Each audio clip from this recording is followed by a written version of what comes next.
Diz assim a palavra de Deus: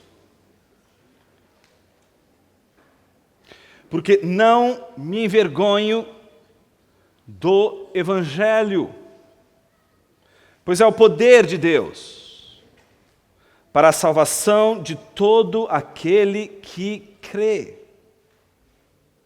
Primeiro do judeu e também do grego, pois a justiça de Deus se revela no Evangelho, de fé em fé, como está escrito: o justo viverá pela fé. Oremos.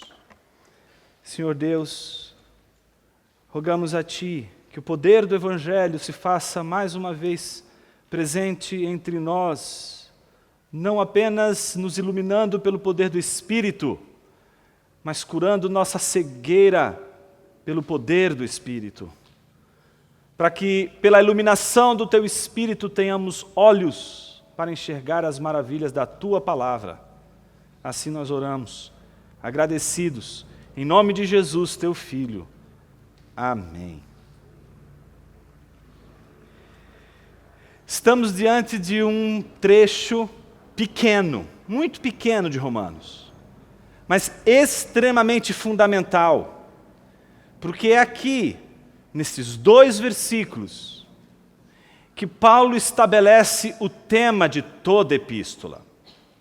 Ele já veio dando pistas de que o tema seria o Evangelho desde o início, desde o momento em que ele se apresenta como servo de Cristo Jesus, chamado para ser apóstolo, separado para o Evangelho de Deus. Desde o início, Paulo dá o tom daquilo que ele agora, a partir do versículo 16, vai tratar até o final.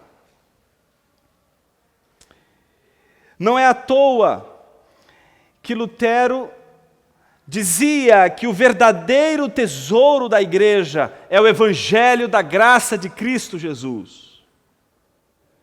Porque uma vez que perdemos de vista o Evangelho, perdemos de vista a fonte de toda interpretação da realidade. Mas não é qualquer interpretação da realidade, é a interpretação da realidade. O real não é neutro. Os reinos deste mundo não são neutros. A realidade é bíblica. A realidade é uma só. É uma monarquia. E nesta monarquia há espaço apenas para um único rei. Ponto. E este rei é Cristo. Isto é o que nós já vimos nas nossas últimas exposições. De que toda a preocupação de Paulo é dizer para os romanos que Cristo é o rei. É o rei de todas as nações, de todas as tribos, de todos os povos. Ele é o rei criador, ele é o rei da criação, ele é o Deus também criador e rei de todos os povos. Entretanto, Paulo, quando vai anunciar o tema da epístola, ele diz algo que nos deixa desconcertados. Veja só.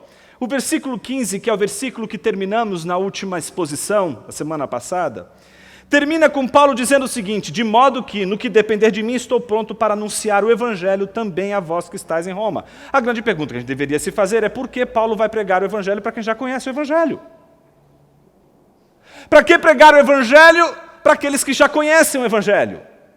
Para que pregar o Evangelho na própria igreja?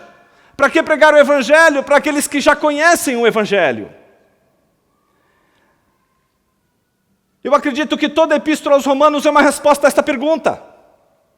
Do porquê não podemos esquecer do Evangelho. Porque ele é o tesouro da igreja. Quando a gente esquece o Evangelho, a gente esquece aquilo que estabelece o valor de tudo à nossa volta. Todos os valores que estabelecemos para a vida precisam de uma régua, precisam de um critério. E o mundo é carente de critério, desde que o mundo enxotou Deus da sua própria vida. Isso não significa que tenha de fato enxotado Deus da vida, Mas desde o momento em que deixou de considerar Deus como o critério máximo que valoriza ou desvaloriza as coisas ao nosso redor, o homem ficou refém de si mesmo. Ele então é o que valoriza. Ele é aquele que com base em si mesmo se torna a medida de tudo aquilo que ele valoriza ou desvaloriza na vida. Por isso a igreja não pode cair na tentação de fazer de si mesma o critério para valorizar ou desvalorizar algo. Deus lhe deu o tesouro, Deus lhe deu o valor supremo, e esse valor supremo é o Evangelho, e tudo deve ser medido, tudo deve ser valorizado ou desvalorizado à luz do Evangelho, à luz do tesouro que foi entregue. Entretanto, olha que coisa curiosa, Paulo diz assim: porque não me envergonho do Evangelho. O Albert Möller, ele, quando comenta essa passagem, ele lembra um episódio muito interessante. O episódio, por exemplo, de um casal de namorados, e que o sujeito, então, apresenta a sua namorada para os demais, dizendo assim: olha, esta é a minha namorada pela qual eu não me envergonho. Uma ótima maneira de apresentar quem você ama, não? Imagine, o sujeito vai apresentar sua namorada e dizer exatamente assim: olha, esta é a minha namorada da qual eu não tenho nenhuma vergonha. Ele deveria ter alguma vergonha dessa namorada? É a primeira pergunta que você vai fazer. A primeira pergunta que você vai querer fazer é: puxa vida, o que está por detrás de tudo isso? E ele vai dizer assim para você: ela tem um perfume maravilhoso, mas ela fede demais, ao mesmo tempo. Ela é cheirosa e fedida ao mesmo tempo. Que melhor maneira de apresentar uma namorada, não? Paulo está comprometido com o Evangelho. Ele está aliançado com o Evangelho. Então ele vai apresentar o Evangelho para a igreja. E vai apresentar a igreja dizendo exatamente isso. Porque não me envergonho do Evangelho. Ou seja, porque o Evangelho tem sim razões não só para nos alegrar, não só para nos encher de orgulho, não só para nos encher de esperança, mas tem também razão para nos deixar envergonhados, para nos deixar acovardados, para também nos deixar tímidos. Paulo sabe disso. Paulo sabe que todo aquele que prega o Evangelho está sob o juízo do Evangelho. Paulo sabe que todos aqueles que lidam com o Evangelho estão debaixo do Evangelho e por isso não nutrem apenas do, digamos assim, olor do Evangelho, mas também do seu odor. A segunda coisa interessante que Paulo diz é de que não envergonha o Evangelho, ele não se envergonha do Evangelho, não porque ele é um discurso, não porque ele é um discurso que você poderia usar palavras as mais bonitas, as mais pomposas, as mais elegantes, as mais refinadas. Porque ele sabe que você pode refinar o Evangelho o máximo possível, você pode usar as palavras melhores para explicar o Evangelho, ele vai feder do mesmo jeito. Ele sabe que no máximo que você puder usar de sua eloquência, de sua oratória, ele vai continuar sendo a pregação da loucura da cruz, que vai ser exatamente o machado na raiz da mente dos sábios deste mundo.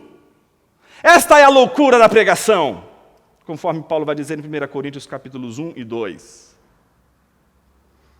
Entretanto, Paulo não diz que é um mero discurso.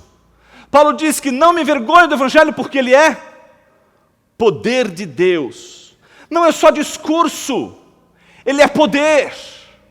Paulo está ciente de que não adianta você blá, blá, blá, blá, blá, blá, blá, blá, blá, este é o Evangelho. O Evangelho é mais do que o discurso. O Evangelho, ele só opera por causa do discurso fidedigno às Escrituras. Mas ele não é só discurso. O Evangelho é discurso e poder. O poder que faz um homem, que faz uma mulher desligar-se de si mesmo e ligar-se única e exclusivamente a Deus, tendo os olhos postos única e exclusivamente em Jesus Cristo, o Salvador. Nenhum homem pode fazer isso por sua própria vontade. Nenhum homem pode querer a Deus por sua própria vontade. Nenhum homem pode amar a Deus por sua própria vontade. Se alguém ama a Deus, o ama por causa da graça e do poder de Deus. É o poder de Deus que liberta o homem de si mesmo para que ele, por Deus e não por si mesmo, possa amar o próprio Deus. Mas não somente isso. Paulo diz que ele é poder de Deus para a salvação de todo aquele que crê. Não é a salvação para todos os homens, mas apenas para aqueles que creem.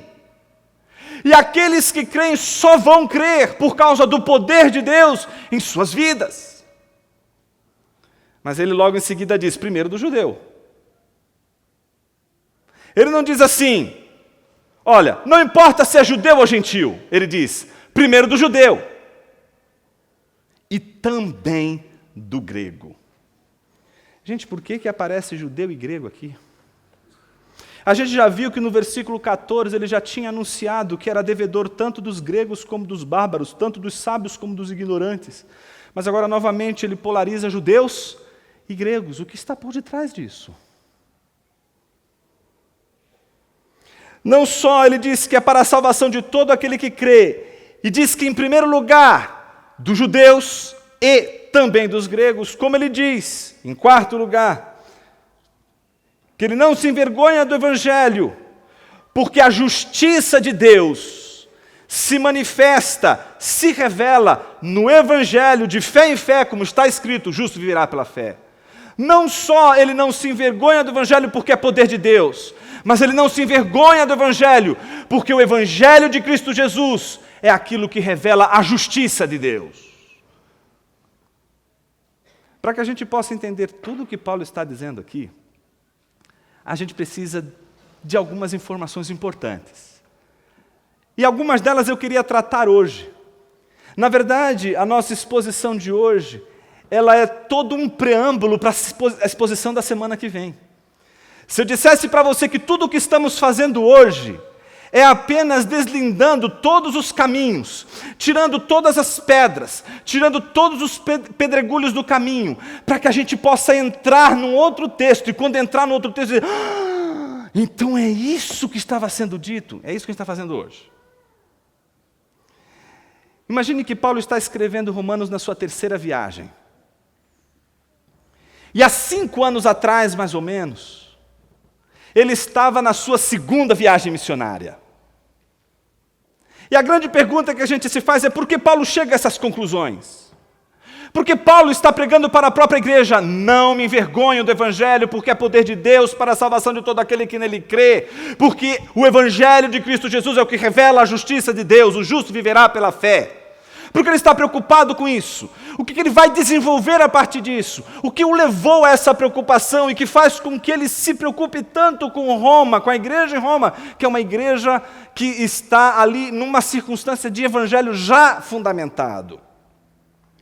A gente vai precisar correr aqui, sabe aquele movimento de voltar ao passado para poder recuperar alguma coisa que se perde, para depois voltar ao presente e poder recuperar aquilo que no futuro a gente perderia de vista? É o que a gente vai fazer agora. Imagine que 5 anos atrás, Paulo está numa segunda viagem missionária, e essa viagem, que é uma viagem importante para alcançar os gentios na Ásia, ele passa por Tessalônica. Quando ele chega em Tessalônica, ele, conforme a sua estratégia, o que ele faz? Sempre que ele vai para uma cidade, qual é a primeira coisa que ele faz? Primeiro os judeus. Primeiro ele vai para onde? Para as sinagogas. E aí depois, só depois que ele pregou nas sinagogas, ele vai para o contexto da vida pública. Esse é o movimento sempre de Paulo. Chega numa cidade, procura uma sinagoga, onde tem uma sinagoga.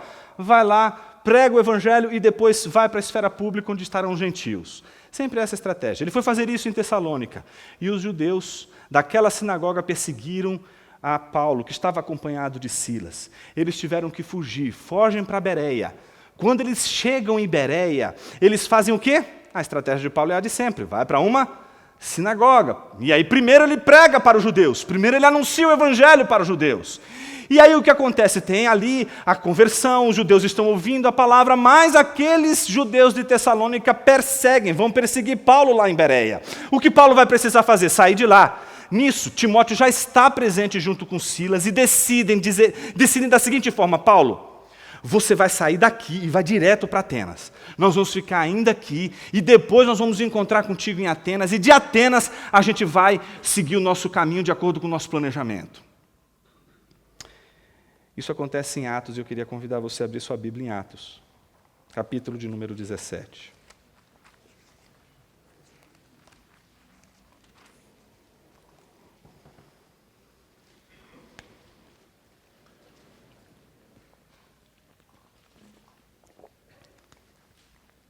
versículo de número 15.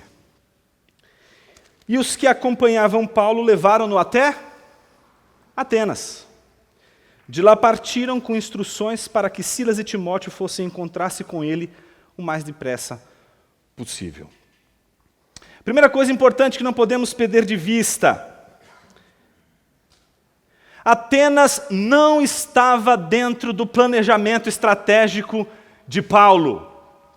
Paulo não pretendia pregar o evangelho em Atenas. Atenas nem sequer foi contemplada por Paulo como um lugar para que fosse anunciado o evangelho. Não estava na agenda de Paulo e de seus companheiros, mas estava na agenda de Deus. Deus queria que o evangelho fosse anunciado em Atenas. E como os atos são do Espírito, é o Espírito que conduz tudo na sua igreja. E é o Espírito que conduz, fazendo com que, inclusive, aquelas perseguições levassem Paulo justamente para Atenas.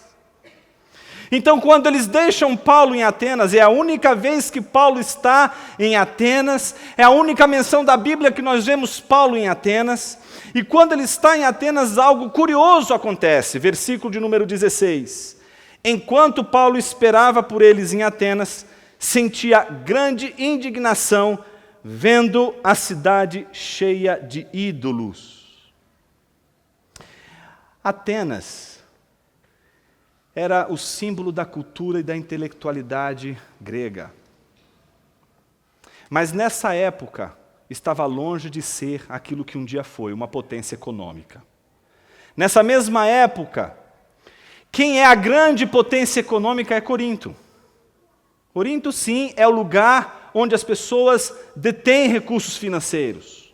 É a cidade mais avançada em termos financeiros e econômicos. Mas Atenas é o lugar onde tinha um frisson todo cultural. Além de ser uma belíssima cidade, além de ser uma cidade muito bem adornada, era o lugar onde todos os estudantes, onde todos aqueles que pensavam que queriam ganhar cultura e educação, pensavam, pelo menos no contexto da Grécia, da região da Grécia.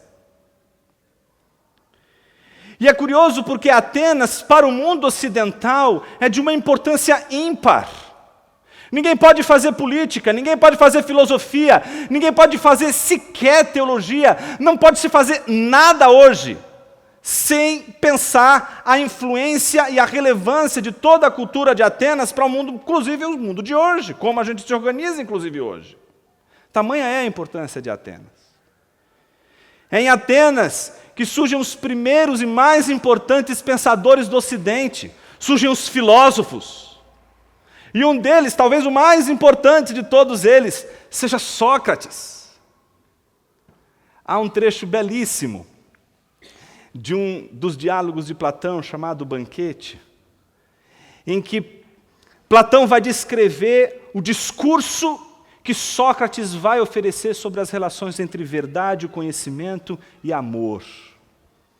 E ele está indo para a casa daquele que vai se cerimoniar todo o discurso e todo o banquete, que é Agatão. No caminho à casa de Agatão, de repente Sócrates está caminhando com seus amigos e ele para. No que ele para, todos ficam olhando para ele e uns não estão entendendo por que ele parou. Quando alguém vai botar a mão nele, um para e diz assim, para cara, deixa. Esse é o momento do filósofo. Ele agora está pensando. Deixa ele, é assim mesmo, as coisas funcionam desse jeito. Dali a pouco ele volta ao normal e aí ele vai seguir o seu caminho. A palavra para descrever isso, que tanto Platão como depois Aristóteles, num tratado chamado Metafísica, vai usar, é a palavra taumatzen, é a palavra espanto. E ambos, tanto Platão como Aristóteles, eles querem dizer que ninguém consegue pensar sem se espantar.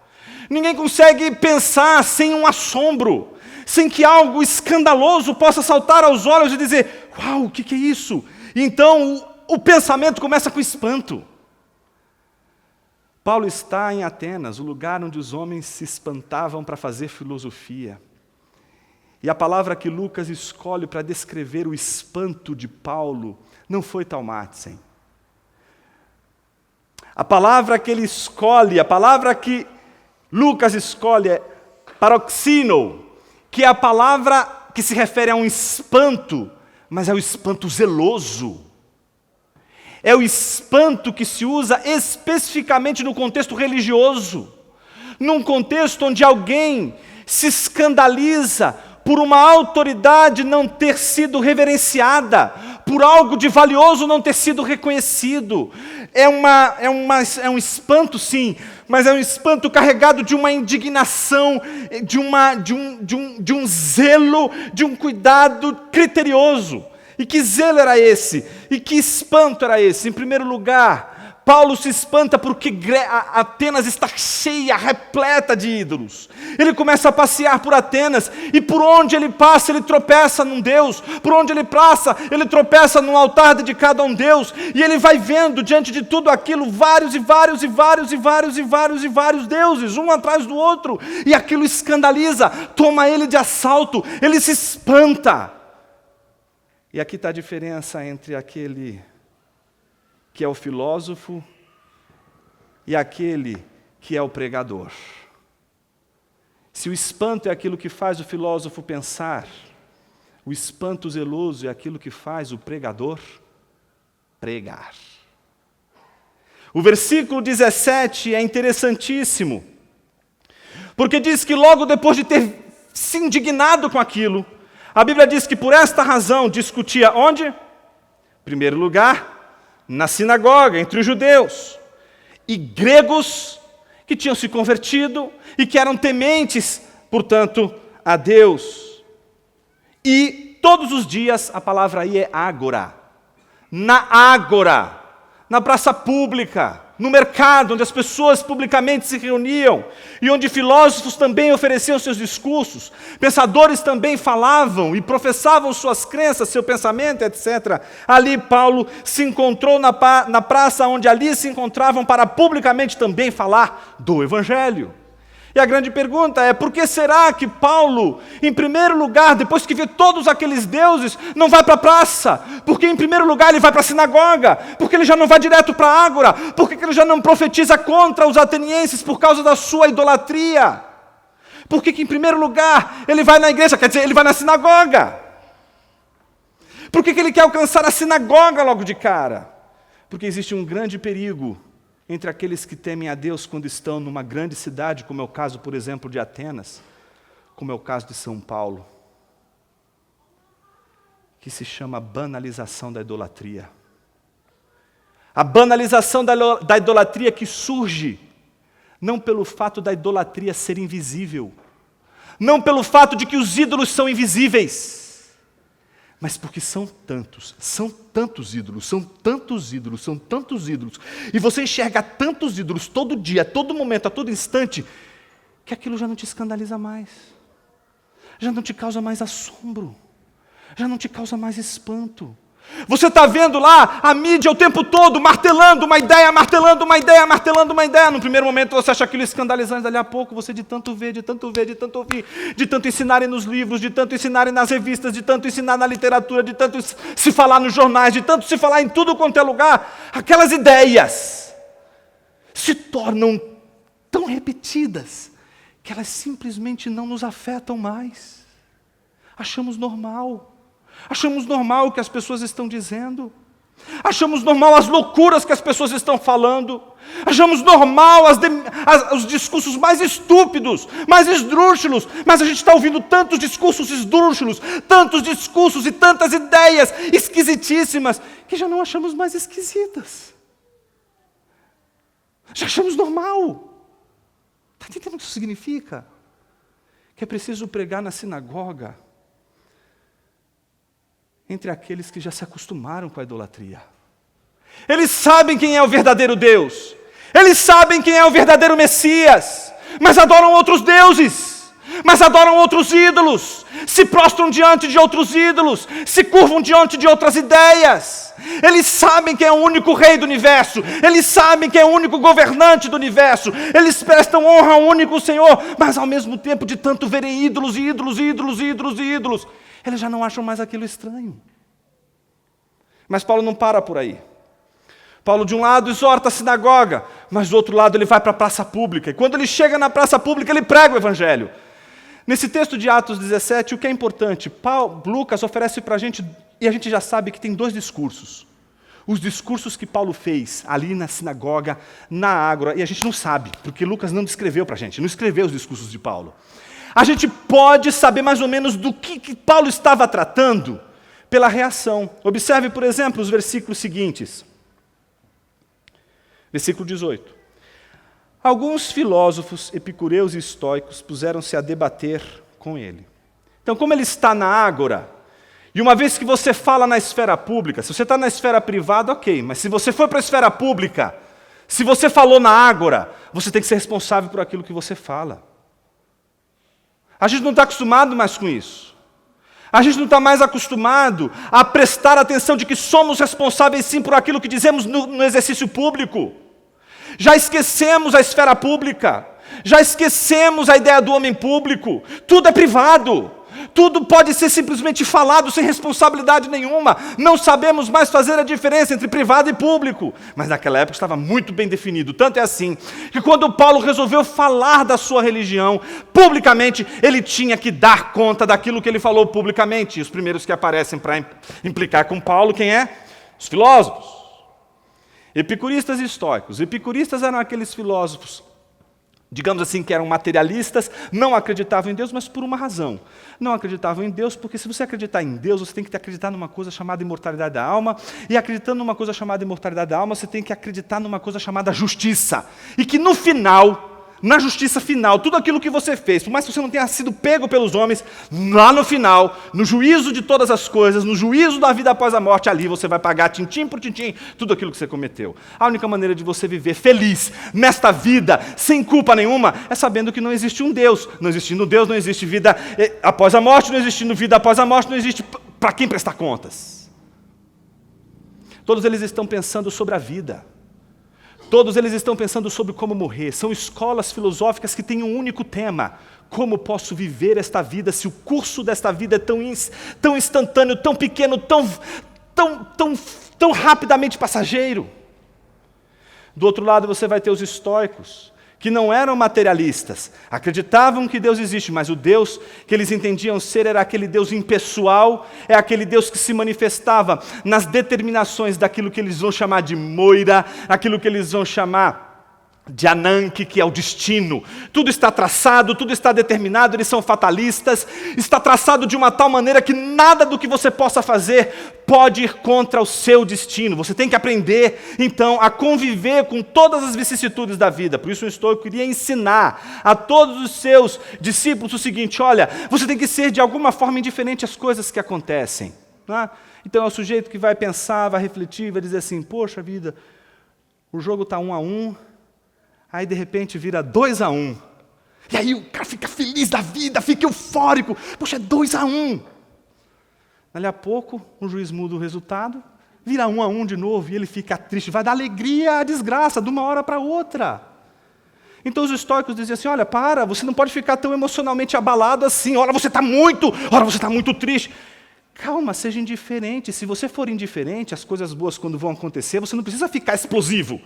Fique quieto, porque o jogo ainda não terminou. Entendeu? E se o jogo terminar e for muito mal, está vendo? Você não criou tantas expectativas, não precisou sofrer tanto. Todos eles estão pensando assim com relação à vida. Eles estão preocupados com a morte, porque sabem que a morte é o fim de tudo. E aí a gente sabe o que Paulo está pregando, porque eles dizem exatamente o seguinte, versículo 18. Uns perguntavam: o que este falador quer dizer? Falador aí, tagarela em nossas Bíblias, é uma palavrinha usada para definir aqueles pássaros que vão pegando coisas sem conexão nenhuma, e vão simplesmente pegando e afastando, jogando para todos os lugares. Você está dizendo assim: o cara está falando um monte de ideia, falou uma ideia X, uma ideia Y, não estou entendendo o que esse cara está falando. É como se estivesse jogando um monte de conceitos, eles não estão conseguindo conectar, não estão conseguindo pegar a ideia central do discurso de Paulo. O que esse tagarela está falando? Onde está a conexão do pensamento dele? Mas uma coisa que Paulo falou deixou eles intrigados ao ponto de se perguntarem do que ele estava falando, quando eles diziam assim: parece ser propagador de deuses estranhos, pois Paulo anunciava a boa nova de Jesus e a ressurreição. Então veja só, eles estavam olhando para Paulo, fazendo todo aquele discurso, e diziam o seguinte: ele está apresentando então um novo casal de deuses? Tem uma razão de ser. A palavra ressurreição no grego é Anastácia. ou Anastasia.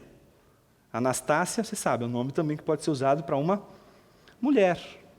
Então, como era mais comum, eles jamais pensariam que ele estava falando de ressurreição, entendeu? Não era plausível para eles falar de ressurreição. É claro, eles pensavam, é claro que ele não está falando de ressurreição, só pode estar falando, então, Anastácia, nome de uma mulher, só pode ser uma deusa. Jesus, homem, nome meio estranho, né? Meio assim grego, né? A gente não conhece muito bem, mas Anastácia a gente conhece muito bem. Então, um casal meio estranho, um casal exótico de deuses. Ele vai aqui colocar mais um deus no nosso panteão. E aqui Atenas, não é, como nutre essa, digamos assim, vitalidade em termos de produção e fabricação de ídolos, é só mais um. Não é? Vamos ver então se é isso mesmo que ele está dizendo. Vamos ver se é mais um casal de deuses que ele está nos oferecendo para que a gente possa aí então ter mais um panteão dedicado, mais um deus dedicado ao nosso panteão. Só que o que acontece na Ágora, quando você fala uma coisa, você tem que ser responsável por aquilo que você diz. E o versículo 19 diz que eles tomaram ele e levaram ele para onde? Gente, levou para o Areópago. Que ironia! Nos dias de Sócrates, os atenienses ficaram intrigadíssimos com ele. E os conselheiros do Areópago, foram os responsáveis por levantar um processo contra Sócrates. Porque Sócrates em Atenas pregava o seguinte: não é possível que existam múltiplos deuses.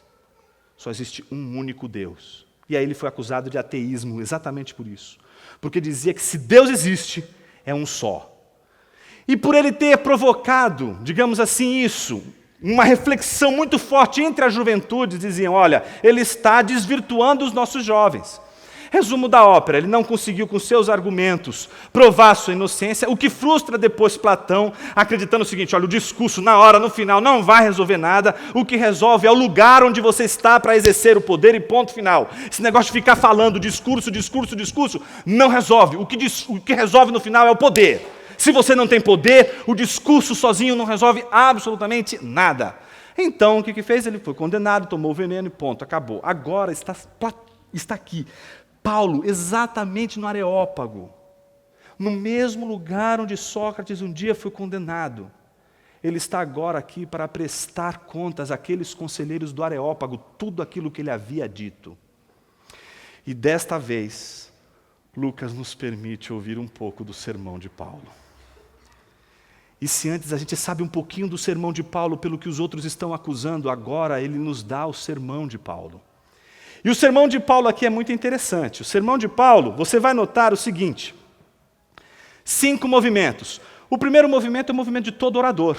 Quando um orador vai falar em público, e aqui é a grande oportunidade de Paulo. Paulo está naquilo que a gente chamaria hoje de um grande auditório, de uma palestra TED aí, sei lá, qualquer dessas, em que ele vai ter ali uma plateia, uma audiência para escutá-lo de uma maneira muito mais criteriosa do que na Ágora. E agora ele vai falar em público, ele tem a oportunidade de falar para esse público. A primeira coisa que Paulo vai fazer é aquilo que a gente aprende em oratória e nunca pode perder de vista. Ninguém vai conseguir absolutamente fazer qualquer discurso sem antes, não é, você desenvolver aquilo que se chama captatio benevolentiae, que é a captação do ouvinte para tornar ele cativo ao que você vai dizer. Então você, em primeiro lugar, diz algo que vai fazer com que todo mundo preste atenção em você e fique ligado no que você está dizendo. A primeira coisa que ele vai fazer é isso. Depois ele vai apresentar 4 pontos, então ele não é nem batista nem presbiteriano. Ele apresenta 4 pontos, não os 3 pontos. 4 pontos de um sermão maravilhoso. Primeira coisa, para captar a atenção dos atenienses, veja só o que ele diz, versículo de número 22. Então Paulo ficou de pé no meio do Areópago e disse: homens atenienses, em tudo vejo que sois excepcionalmente religiosos. Ele não diz, em tudo vejo que sois religiosos, porque Paulo sabe que não há nenhuma plateia que não seja religiosa. Qualquer cristão, em qualquer lugar no mundo, jamais vai poder assumir a possibilidade do isentão. Tipo, de um lado, os que adoram Deus, do outro lado, os que adoram falsos deuses, e no meio, o que não adora nenhum nem outro. Não, filho, não tem. Ou você adora a Deus, ou você adora um ídolo. Não tem como você ter um meio termo. Se você não adora a Deus, você adora um ídolo. É sempre assim. Então Paulo está dizendo, não é que eles são religiosos, porque ele sabe que todos os homens são por natureza religiosos. Ele está dizendo, noto que vocês são excepcionalmente religiosos. A gente não sabe até que ponto essa ambiguidade está presente ali, se ele está querendo dizer algo positivo ou algo negativo, mas a ambiguidade é maravilhosa, porque no primeiro momento, o que ele num primeiro momento chama atenção é a grandiosidade, pelo fato de eles serem religiosos, de eles estarem preocupados com a adoração, preocupados com o culto. E aí, em um segundo momento, ele capta algo do seu dia a dia. O que ele capta do seu dia a dia? Veja o que ele diz. Porque ao passar, versículo 23, e observar os objetos do vosso culto, encontrei um altar que estava escrito ao Deus desconhecido. É exatamente este que honrais sem conhecer que eu vos anuncio. Então, de todos os deuses que ele foi vendo, de todos os altares que ele via, destacou a atenção para um altar que não tinha nenhuma imagem. Não tinha imagem nenhuma. Só tinha uma placa dizendo, ao Deus desconhecido. Ele diz, isso era tudo o que eu precisava. Eu vim anunciar este Deus para vocês. Para anunciar esse Deus, então, imagine que todo mundo está prestando atenção nele. Ele vai apresentar 4 argumentos. Os 2 argumentos são 2 doutrinas, belíssimas doutrinas. A primeira é a doutrina da criação, e a segunda é a doutrina da imagem de Deus. Qual é a primeira doutrina? Criação. Qual é a segunda? Imagem de Deus. Veja como ele vai construir a doutrina da criação.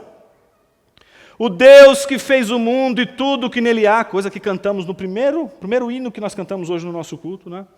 O Deus que fez o mundo e tudo o que nele há, Senhor do céu e da terra, não habita em templos feitos por mãos de homens, tampouco é servido por mãos humanas, como se necessitasse de alguma coisa, pois é Ele mesmo quem dá a todos a vida, a respiração e todas as coisas. Primeira coisa interessante, Paulo não está dizendo que Deus é o Criador apenas. A doutrina da criação de Paulo não é uma doutrina que confessa apenas a crença de que Deus é Criador de tudo, mas Ele é Criador e Senhor. Isso faz toda a diferença. Você pode ter uma doutrina da criação, e o fato do seu Deus ser o Criador dos céus e da terra, não faz do seu Deus um verdadeiro Deus. Um Deus que é Criador dos céus e da terra, mas não é Senhor do céu e da terra, não pode ser um Deus de verdade, só pode ser um ídolo. Se o seu Deus é o Criador dos céus e da terra, mas não é soberano sobre você, Ele já não é mais um Deus. Deus só pode ser verdadeiro se Ele for ao mesmo tempo Criador e Senhor da sua criação. Isso significa que ninguém pode fazê-lo, ninguém pode criá-lo. Ele precede a imaginação. É como C.S. Lewis diz, eu só acredito no cristianismo porque ele é uma religião que jamais poderia ter passado na cabeça de alguém. Jamais. Não é fruto da nossa imaginação. Porque tudo aquilo que é fruto da nossa imaginação é criação nossa.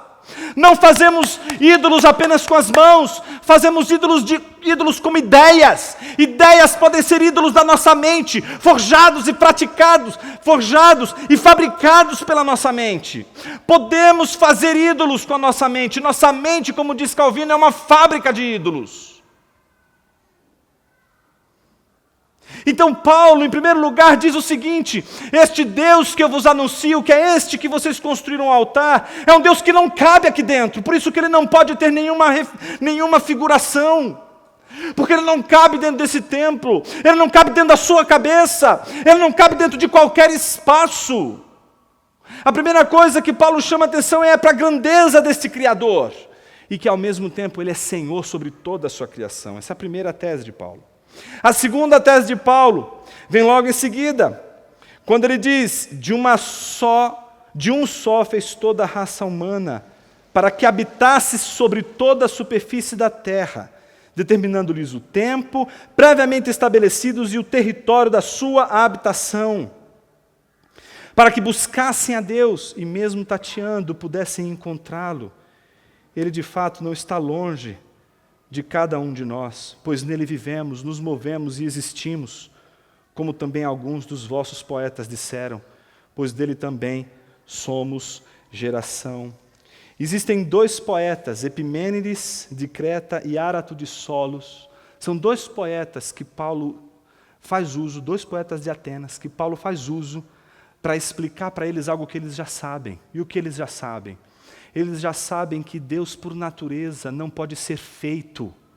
Ele é o Criador, é Ele que cria todas as coisas. Então eu não posso fazer Deus. Qualquer imagem que eu construa, qualquer ídolo que eu forje com as minhas mãos, ele será um produto meu. Segundo lugar, ele sabe que todos os atenienses concordam que todos os homens são criação de Deus, são geração de Deus, e geração aqui no sentido de serem descendentes de Deus. E nesse momento Paulo está dizendo, veja como vocês são diferentes dos ídolos que vocês forjam. Vocês não perceberam que vocês se parecem mais com Deus do que com os ídolos? Porque se algum ídolo, se alguma imagem deveria ser semelhante a Deus, não é a que vocês esculpem com suas mãos, mas vocês mesmos. Porque vocês se movem. Porque vocês têm vida.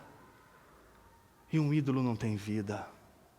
Um ídolo não se move. Um ídolo não vai de um lugar a outro. Um ídolo não tem vontade. Um ídolo não tem inteligência. Então, se o homem tivesse que adorar algo, que fosse sempre algo superior a ele mesmo. E, meus irmãos, não há nada mais superior do que os homens, senão Deus e os anjos. É tão interessante como a Escritura vai construindo aqui no discurso de Paulo um problema para os atenienses. Um problema que vai se mostrar claro no terceiro argumento, que vem logo a seguir, quando ele diz: sendo nós gerados por Deus, não devemos pensar que a divindade seja semelhante ao ouro, à prata ou à pedra esculpida, pela arte e imaginação humana. Ou seja, então, em primeiro lugar, ele está dizendo o seguinte: ora, se tudo aquilo que a gente fez, tudo aquilo que a gente criou, só pode ser de ouro, de metal, não pode ser como a gente é, então a gente não pode fazer nada que seja semelhante a Deus. Simples assim. Então Paulo vai dizer, exatamente com todas as letras, se somos geração de Deus, Deus não pode ser de ouro, metal ou qualquer outra coisa. Deus não pode ser uma fabricação do homem, se o homem é geração de Deus. E aí ele termina com a pregação do Evangelho. Ele termina com o Evangelho anunciado nos versículos seguintes, dizendo: mas Deus não levou em conta os tempos da ignorância, mas agora ordena que todos os homens em todos os lugares se arrependam. Agora que vocês estão cientes de que Ele é o Criador dos céus e da terra, de que nenhum desses ídolos podem se assenhorar do mundo ao seu redor e nem de suas próprias vidas, agora que você sabe quem é o Senhor do universo, que Ele é o Criador e o Senhor de toda a história e Senhor de todos os seres humanos, Ele ordena para que todos vocês se arrependam dos seus pecados. Paulo não está dizendo o que Deus está dizendo, o Senhor Criador das esferas dizendo: olha, por obséquio, você poderia se arrepender dos seus pecados para você entrar no meu reino. Deus não está fazendo nenhum marketing do reino para tentar convencer você de que o inferno não vai ser uma coisa legal para você. Deus não está de forma alguma disputando a sua atenção. Deus de forma alguma está dizendo: ei, olha para mim, e usando a igreja como uma espécie de macaco de circo para chamar a atenção do mundo, dizendo: ei, venham, o inferno está em chamas, venham para o céu. Não. O Senhor, o Criador dos céus e da terra, está ordenando a todos os homens, sem exceção, que se arrependam dos seus pecados. A pregação do Evangelho é uma ordem para que os homens se arrependam dos seus pecados. Nessa altura eu imagino os filósofos endemoniados. Imagina você dizer para um filósofo: eu te ordeno.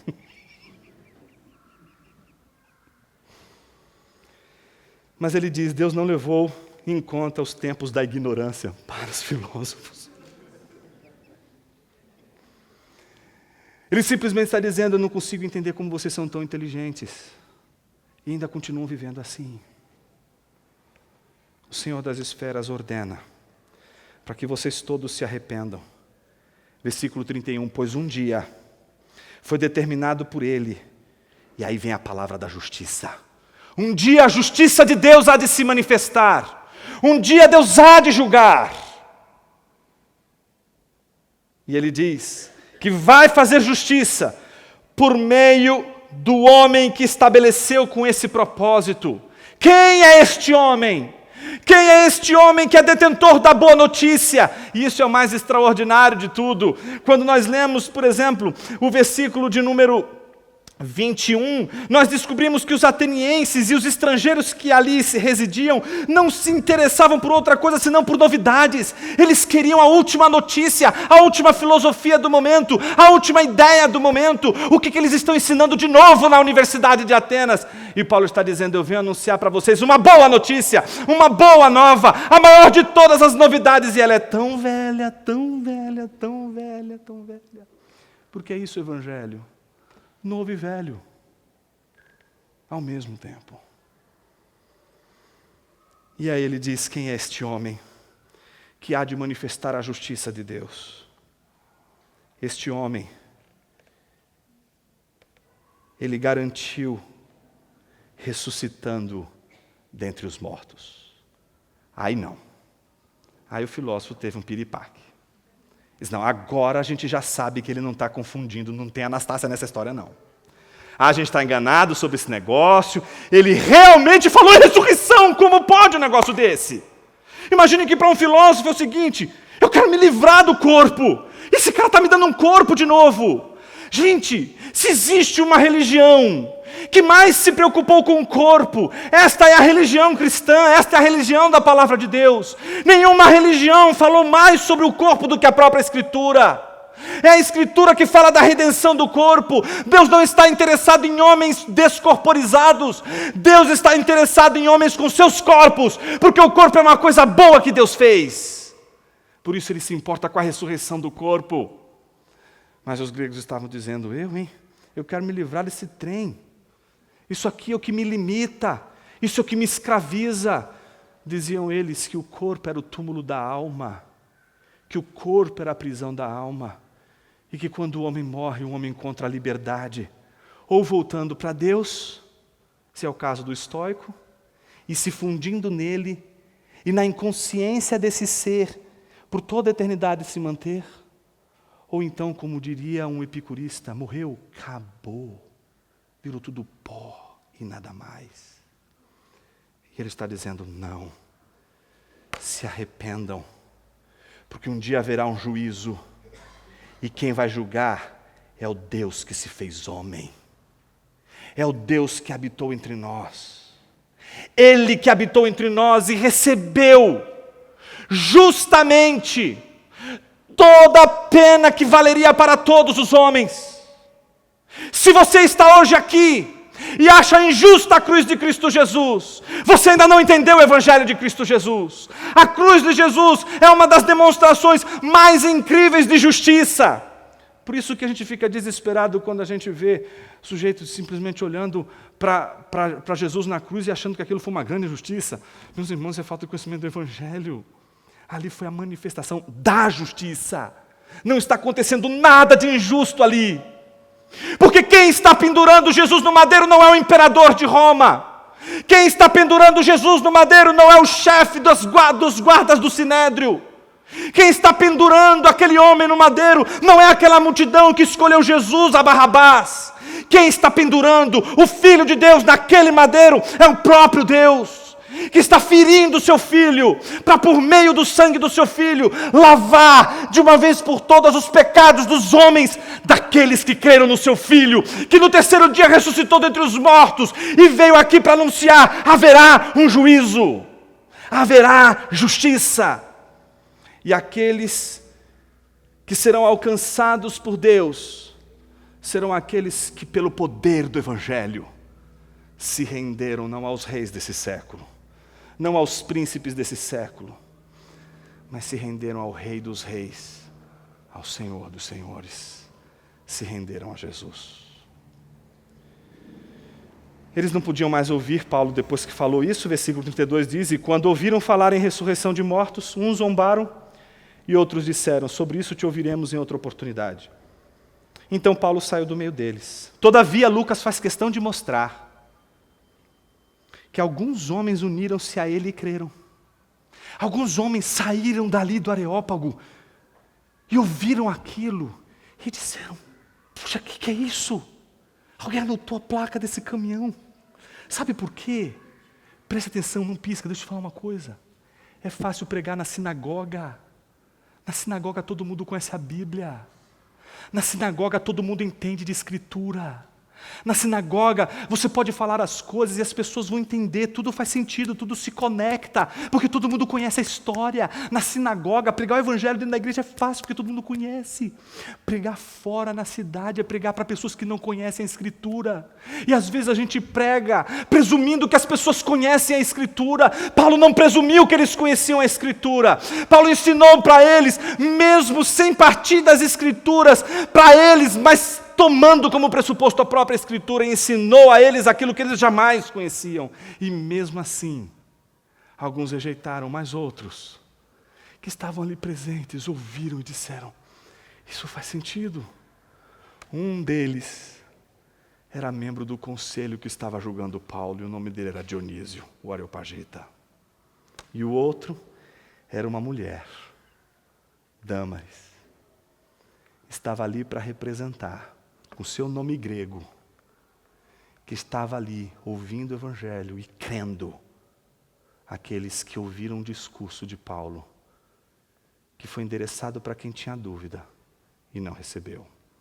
Se você acompanhou o sermão até agora, você é capaz de pelo menos fazer uma pergunta. Jonas, se você não fez, eu faço por você. Jonas, você disse no início que Atenas não estava no plano de Paulo, mas estava no plano de Deus. Se estava no plano de Deus, por que os filósofos não se converteram? Por que os filósofos não creram? Sabe por quê, meus irmãos? Porque o que a gente vai aprender em Romanos é que a gente não prega o evangelho para a gente salvar pessoas. A gente prega o evangelho porque a gente ouviu uma ordem. O rei disse, e os seus súditos obedecem. E eles vão pregar, sabe por quê? Porque o rei mandou. E eles sabem e vão descobrir que esse evangelho, quando eles pregarem, ao mesmo tempo vai conquistar uns, mas ao mesmo tempo vai escandalizar outros. E é tão bonito como Lucas constrói o texto.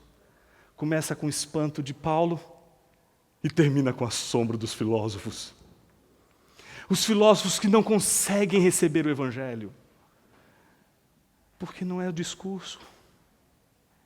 Não é só compreender uma ideia. É ser atravessado por um poder que muda a sua maneira de enxergar o mundo. Eu queria encerrar lendo um trecho que foi escrito na mesma época em que Paulo está escrevendo Romanos, na terceira viagem missionária. É um texto de 2 Coríntios, capítulo 2, versículos 14 a 17. Com ele eu queria encerrar.